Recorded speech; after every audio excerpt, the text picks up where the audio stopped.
Assalamualaikum warahmatullahi wabarakatuh. Bismillahirrahmanirrahim. Alhamdulillahirabbil alamin. Allahumma sholli ala Muhammad wa ala ali Muhammad. Pada kesempatan ini kita masih melanjutkan pelajaran kita Pendidikan Agama Islam kelas 10.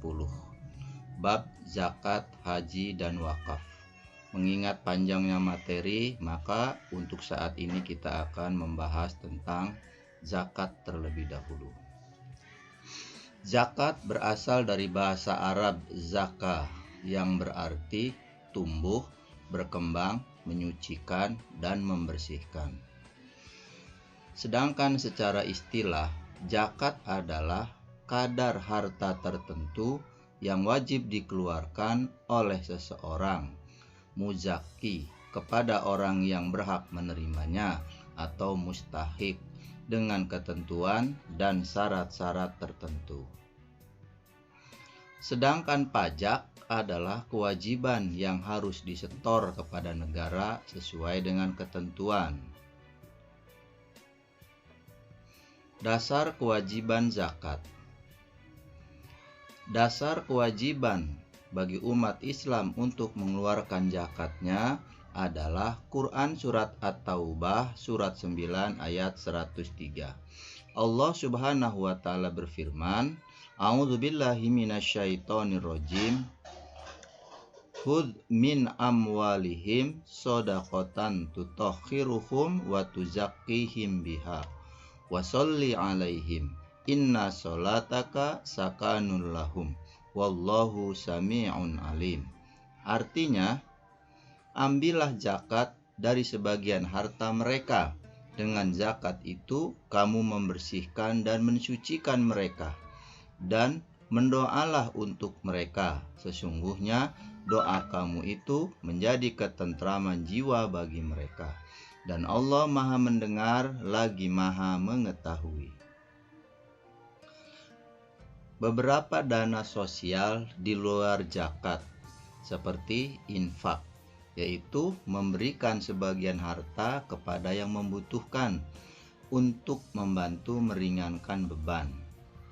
Kemudian ada juga hibah, yaitu pemberian atas dasar cinta, kasih, dan tidak mengharapkan balasan. Kemudian sodakoh, yaitu pemberian sesuatu dengan dasar mencari keridhaan Allah Subhanahu wa Ta'ala. Dan hadiah, yaitu memberikan sesuatu atas dasar prestasi atau dasar-dasar kecintaan lainnya. Syarat wajib zakat. Yang pertama, orang yang wajib mengeluarkan zakatnya adalah orang Islam. Yang kedua, merdeka, bukan seorang budak atau hamba sahaya. Yang ketiga, harta adalah milik yang sempurna, bukan milik orang lain atau milik sebagiannya. Yang keempat, mencapai nisab atau haul, yaitu sudah mencapai 1 tahun. Yang kelima, harta yang halal. Macam-macam zakat. Zakat terbagi atas beberapa macam, yaitu yang pertama, zakat fitrah atau zakat jiwa. Setiap tahun 3,5 liter makanan pokok yang dibayarkan sebelum menunaikan sholat Idul Fitri. Yang kedua adalah zakat mal atau zakat harta yang dibayarkan bila sesudah cukup haul atau setahun dan nisab batas minimal harta yang wajib dikeluarkan zakatnya. Harta yang wajib dikeluarkan zakatnya antara lain emas, nisabnya adalah 85 gram, zakatnya 2,5%. Dan perak, nisabnya 624 gram, zakatnya 2,5%. Yang kedua adalah hewan ternak seperti kambing. Apabila sudah sampai 40 ekor, maka zakatnya 1 ekor. Sedangkan unta, sapi atau kerbau, nisabnya adalah 5 ekor. Bila sudah memiliki 5 ekor, maka zakatnya adalah 1 ekor kambing. Dan yang ketiga adalah harta perdagangan disamakan dengan emas. Kemudian yang keempat, harta hasil pertanian dan buah-buahan, yaitu 5 wasok atau 653 kg. Dan yang kelima, hasil pertambangan. Serta yang keenam, rikaz atau barang temuan.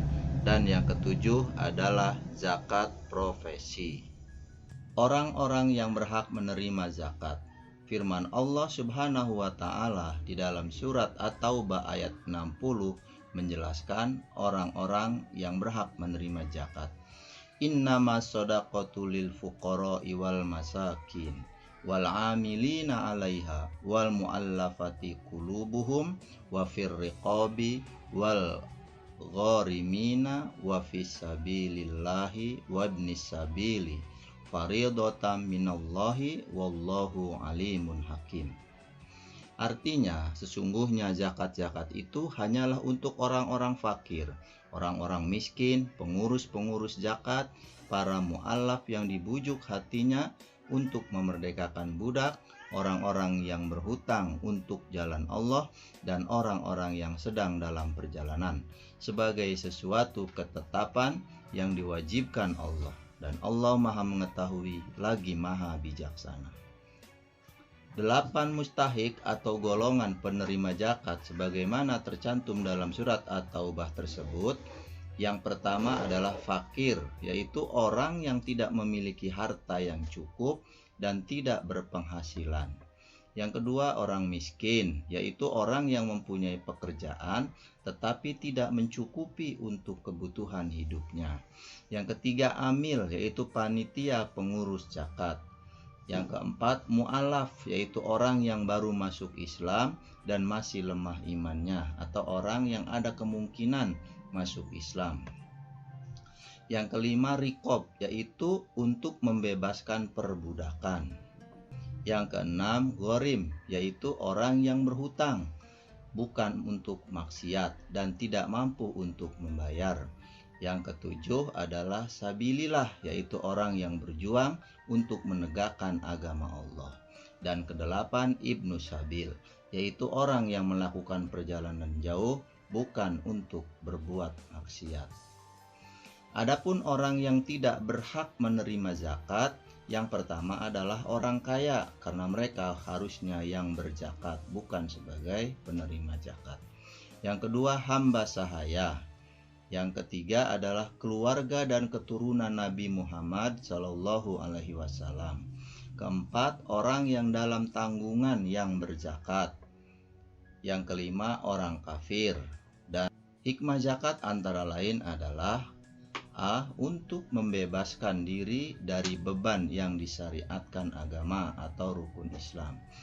B. Membantu mengharmoniskan hubungan antara si kaya dan penerima. Yang C. Membersihkan harta muzaki, orang yang wajib berzakat, dengan harta mustahik, dengan hak mustahik, yaitu orang yang menerima zakat. Dan D. Menambah keberkahan pada harta orang yang berzakat. E. Menumbuhkan rasa kasih sayang antar sesama manusia. F. Mengurangi kecintaan terhadap harta yang berlebihan. Dan G. Meningkatkan syukur, iman dan takwa kepada Allah Subhanahu wa Ta'ala. Demikianlah pembahasan kita pada kesempatan ini. Semoga bermanfaat. Wabillahi taufiq wal hidayah. Wassalamualaikum warahmatullahi wabarakatuh. Sallallahu ala Muhammad.